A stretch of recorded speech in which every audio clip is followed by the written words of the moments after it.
آقا امام زمان علیه السلام جهت زیارت مقصد نورانی جد بزرگوارشون آقا امام حسین و حسین شهدا و شهدایی که بودن اینجا مشرف شد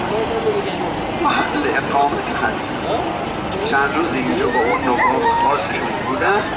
چند روز اقامت داشتن محل عبادت به زندگی و استراحت شما این نقطه بوده مشهور که من رو این خیلی اختلاف نظری نیست که تقریبا کسی به صورت متعین حد نکرد این مطلب طور کلی این علت ناموزادی مقام نام حضرت و نام زیبای حضرت که دشمن از باقی هم احاطه داشته مسجد امام صاحب الزمان के साथ है ये नहर फुरात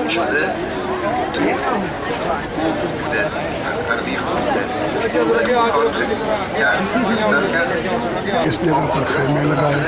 जो दुश्मन ने यहाँ से खैमे मुंतकिल करने का हुक्म दिया जहाँ कुर्सियाँ पड़ी हैं पहले बैत में यहाँ अपने खैमे नस्ब बाद में उनके खैमे यहाँ से हटवा दिए गए